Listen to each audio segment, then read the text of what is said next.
equation of tangent plane and normal to the level surface. আমরা আগের দিন দেখিয়েছি যে grad phi is perpendicular to the level surface. তাহলে যদি লেভেল সারফেসের equation phi X Y Z equals to C হয়, তার মানে অটোমেটিক্যালি গ্র্যাড ফাইটা perpendicular to this level surface. আমি ধরে নিলাম phi X Y Z equals to C, this is the level surface. Tangent বের করতে গেলে বা ট্যানজেন্ট প্লেন বের করতে গেলে অটোমেটিক্যালি একটা পয়েন্ট লাগবে সারফেসের উপরে, যে পয়েন্টে আমরা ট্যানজেন্ট প্লেনটা বের করব। ধরে নিচ্ছি পি এক্স ওয়াই জেড হচ্ছে পয়েন্ট অন দ্য সারফেস, যে পয়েন্টে আমরা ট্যানজেন্ট প্লেনটা বার করব। পি পয়েন্টের পজিশন ভেক্টর আর, ধরে নিচ্ছি this is the vector OP, automatically R vector হবে X I cap plus Y J cap plus Z K cap. আমরা ধরে নিচ্ছি ট্যানজেন্ট প্লেনের উপরে অ্যানাদার একটা পয়েন্ট হচ্ছে কিউ, যার coordinate capital X comma capital Y comma capital Z. Okay, be any point on the tangent plane at P. তাহলে P কিউটা কত, দ্যাট ইজ পি কিউ ডিস্টেন্সটা কত। এবং মনে রাখবে কিউ পয়েন্ট এবং পি পয়েন্ট তারা উভয়েই কিন্তু সারফেসের উপরে আছে। যেহেতু ট্যানজেন্ট প্লেনের ইকুয়েশন বের করছি, তাহলে কোনো একটা পয়েন্টের লোকাস লাগবে। ধরে নিচ্ছি সেই পয়েন্টটা হচ্ছে Q on the tangent plane. তাহলে পি কিউ কত? ভেক্টরের ডেফিনেশন বলে P Q equals to O Q minus OP. তাহলে কিউ এর কোঅর্ডিনেট হচ্ছে এক্স ওয়াই জেড, তাহলে ও কিউ কত? Capital X I cap plus capital Y J cap plus capital Z K cap minus OP X I cap plus Y J cap plus Z K cap. Okay, that is capital X minus small x into I cap plus capital Y minus small y into J cap plus capital Z minus small z into K cap. This is the PQ. মনে রাখবে grad phi টা normal to the level surface. That is grad phi is perpendicular to PQ. Normal মানে সে PQ এর উপরেও perpendicular, কারণ নর্মালটা tangent প্লেনের উপরে definitely perpendicular. পিকিউটা tangent প্লেনের উপরে আছে, তাহলে grad phi perpendicular to PQ. So PQ dot grad phi 0। PQ মানে capital X minus small X into I cap plus capital Y minus small Y into J cap plus capital Z minus small Z into K cap dot grad phi del phi del X I cap plus del phi del Y J cap plus del phi del Z K cap equals to 0।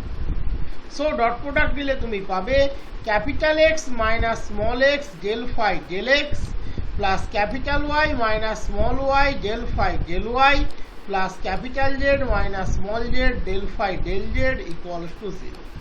This is the required equation of the tangent plane. এই ছিল আমার surface, তার উপরে আমি এই tangent plane বের করতে যাচ্ছি। পি পয়েন্টে ট্যানজেন্ট প্লেনের উপরে কিউ পয়েন্ট নিলাম, পি কিউ আমরা বের করব, তার উপরে grad phi perpendicular, P Q dot grad phi 0। এখান থেকে আমরা ইকুয়েশন অফ ট্যানজেন্ট প্লেন পেয়ে গেলাম। এখানে আলাদা কিছু পাবে না, আমি যা বললাম তাই পাবে। P Q lies in the tangent plane, therefore it is perpendicular to the normal in the to the tangent plane.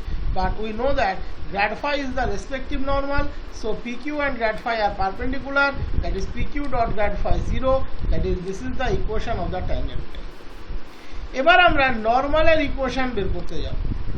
নর্মালের ক্ষেত্রে আমরা কিউ পয়েন্টটাকে ডেফিনেটলি নর্মালের উপরে নেব, এটাই নিয়ম, যার লোকাস আমাকে বের করতে হবে। তাহলে প্রথমে আমরা পি পয়েন্টটাকে আগের মতোই ধরে নিলাম সারফেসের উপরে একটা পয়েন্ট, যার পজিশন যার কোঅর্ডিনেট এক্স ওয়াই জেড। তাহলে পি এর পজিশন ভেক্টরটা কত হবে? X I plus Y Z plus Z K, এটাই থাকবে। এখানে আমরা নর্মালের ইকুয়েশন বের করছি, তাহলে কিউ পয়েন্টটাকে আমরা নেব কিন্তু নর্মালের উপরে। তাহলে ধরে নিচ্ছি কিউ হচ্ছে পয়েন্ট অন দ্য নর্মাল, এবং এখানে এর কোঅর্ডিনেট আগের মতোই capital X comma capital Y comma capital Z. তাহলে Q be any point on the normal to the plane at P X Y Z. তাহলে কিউ এর পজিশন ভেক্টর কত হবে? এটাই থাকবে, শুধু কিউ এর পজিশনটা বদলে গিয়েছে। খেয়াল করে দেখো, কিউ এর পজিশন ভেক্টর এটাই থাকবে, capital X I plus capital Y J plus capital Z K. P Q কত হবে? একদম হুবহু একই থাকবে, O Q minus OP, that is capital X minus small X I cap plus capital Y minus small Y J cap plus capital Z minus small Z K cap.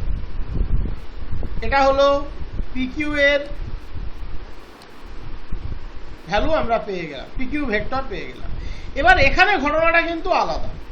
এখানে grad phi হচ্ছে perpendicular to the tangent plane, আর আমরা P কিউটাকেও পেলাম perpendicular to the tangent plane. তার মানে এরা দুজন parallel, that is P Q crossed grad phi that equals to 0। যেহেতু এরা প্যারালাল, এখানে পরিবর্তন কিসের হয়েছে বলতো?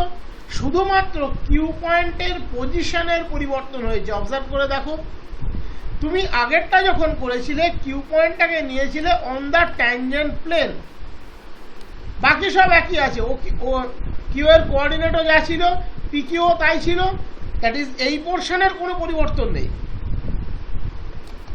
এখানে আমরা কিউটা নিয়েছিলাম ট্যানজেন্ট প্লেনের উপরে, এখানে আমরা কিউটাকে নিয়েছি নর্মালের উপরে। এখানে পি কিউ এর ভ্যালুটা সেই একই, capital X minus small X I cap plus capital Y minus small Y J cap plus capital Z minus small Z K cap, but এইটা নর্মালের উপরে আছে। আর গ্র্যাড ফাইটাও হচ্ছে perpendicular to the tangent plane, that is এরা দুজন parallel, so এদের ক্রস প্রোডাক্ট 0। তার মানে আমরা জানি এ ভেক্টর আর বি ভেক্টর যদি প্যারালাল হয় আমরা লিখতে পারি A vector cross B vector 0। আর একটা কন্ডিশনও আমরা শিখেছিলাম, A vector equals to lambda into B vector, অথবা B vector equals to lambda into A vector. That is একটা ভেক্টরকে আমরা অপর ভেক্টরের মাল্টিপল হিসাবে লিখতে পারি। তাহলে এখানে আমরা মাল্টিপল হিসাবে লিখে দিয়েছি। তাহলে P Q cross grad phi 0, that is P Q vector equals to lambda into grad phi আমরা লিখতে পারি। তাহলে পি কিউ ভেক্টর লিখে দিলাম ল্যামডা ইন্টু গ্র্যাড ফাই এর মান del phi del X I cap plus del phi del Y J cap plus del phi del Z K cap. Corresponding like part separate করো, that is capital X minus small X equals to lambda into del phi del X, capital Y minus small Y equals to lambda into del phi del Y, capital Z minus small Z equals to lambda into del phi del Z. Lambda compare করো, this is the respective equation of number. Capital X minus small X by del phi del X equals to capital Y minus small y by del phi del y equals to capital Z minus small z by del phi del z. This is the respective equation of normal. দেখে নাও, এখানে Q কে আমরা নেব নরমালের উপর। তাহলে P কিউটা নরমালে আছে, that is P কিউটা parallel to the vector grad phi, কারণ গ্র্যাড ফাইটাও নরমালে আছে, that is P Q cross grad phi 0। তার মানে আমরা কন্ডিশনে বলতে পারি যেহেতু তারা প্যারালাল, দ্যাট ইজ একটা vector equals to lambda into অপর ভেক্টর। এবার তুমি আইজেকের কোএফিসিয়েন্টকে কম্পেয়ার করো, this is the condition, that is this is the equation of the normal in Cartesian form. আর ভেক্টর ফর্মে তুমি এটা বলতে পারো P Q cross grad phi 0। এবার হচ্ছে angle of intersection between two surfaces. দুটো সারফেসের মধ্যে অ্যাঙ্গেল অফ ইন্টারসেকশন আমরা কিভাবে পাই, এ তো আমরা জিওমেট্রিতে শিখে এসেছি। তাদের করসপন্ডিং নর্মালের যে ডিস্ট্যান্স, এই অ্যাঙ্গেল, সেটাকেই আমরা বলি সারফেসের মধ্যে angle. The angle of intersection between two surfaces is the angle between the normals to the surface at the point of intersection. যে পয়েন্টে তারা ইন্টারসেক্ট করছে সেই পয়েন্টে তাদের নর্মালের মধ্যে যে অ্যাঙ্গেল, সেটাকেই আমরা বলি তাদের মধ্যের অ্যাঙ্গেল। তাহলে phi one X Y Z equals to C1, ধরো একটা সারফেস, তার নর্মাল আমাকে জানতে হবে, তার নর্মালটাকে গ্র্যাড ফাই ওয়ান। অ্যানাদার সারফেসটা ধরো phi two X Y Z equals to C2, আমাকে তার ওই কমন পয়েন্টের নর্মালটা জানতে হবে, নর্মালটাকে গ্র্যাড ফাই টু। তাহলে এদের দুজনের মধ্যে অ্যাঙ্গেল মানে এদের নর্মালের মধ্যে angle, that is grad phi one আর গ্র্যাড ফাই টুর মধ্যে অ্যাঙ্গেল। আমরা জানি দুটো ভেক্টর যদি এ ভেক্টর আর বি ভেক্টর হয় তাদের মধ্যে অ্যাঙ্গেল কত হয়, A vector dot B vector by magnitude of A vector গুণ ম্যাগনিটিউড অফ বি ভেক্টর। তাহলে এখানে কমন পয়েন্টে ফাই ওয়ান সারফেসের জন্য নর্মালটা হচ্ছে গ্র্যাড ফাই ওয়ান এবং সে একটা ভেক্টর। কমন পয়েন্টে ফাই টু সারফেসের জন্য নর্মালটা হচ্ছে গ্র্যাড ফাই টু এবং সে একটা ভেক্টর। তার মানে এই দুটো সারফেসের মধ্যে অ্যাঙ্গেল, মানে এই নর্মাল ভেক্টর দুটোর মধ্যে অ্যাঙ্গেল, দ্যাট ইজ তাদের মধ্যে অ্যাঙ্গেলটা যদি কস থিটা হয়, তাদের মধ্যে অ্যাঙ্গেলটা যদি থিটা হয়, তাহলে সারফেসের মধ্যে অ্যাঙ্গেলটাও থিটা হবে।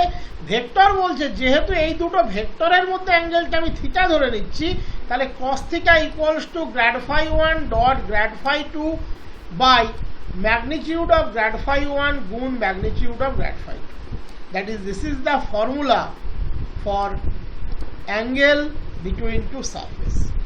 দ্যাট ইজ যদি সারফেস দুটো ধরে নিই ফাই ওয়ান এবং ফাই টু, তারা যদি থিটা অ্যাঙ্গেলে ইন্টারসেক্ট করে, তার মানে থিটা হচ্ছে গ্র্যাড ফাই ওয়ান আর গ্র্যাড ফাই টুর মধ্যে অ্যাঙ্গেল, তাদের পয়েন্ট অফ ইন্টারসেকশনে, যেহেতু গ্র্যাড ফাই ওয়ান আর গ্র্যাড ফাই টু হচ্ছে নর্মাল টু দ্য সারফেস। এবার গ্র্যাড ফাই ওয়ান একটা ভেক্টর, তাকে তুমি এ ভাবো, গ্র্যাড ফাই টু একটা ভেক্টর, তাকে তুমি বি ভাবো, তাহলে তাদের মধ্যে অ্যাঙ্গেল যদি থিটা হয়, কস থিটা হচ্ছে grad phi one dot grad phi two by magnitude of grad phi one গুণ magnitude of grad phi two. তাহলে এই চ্যাপ্টারের থিওরি মোটামুটিভাবে আমাদের কিন্তু শেষ। আমরা এরপর চলে যাবো প্রবলেমে।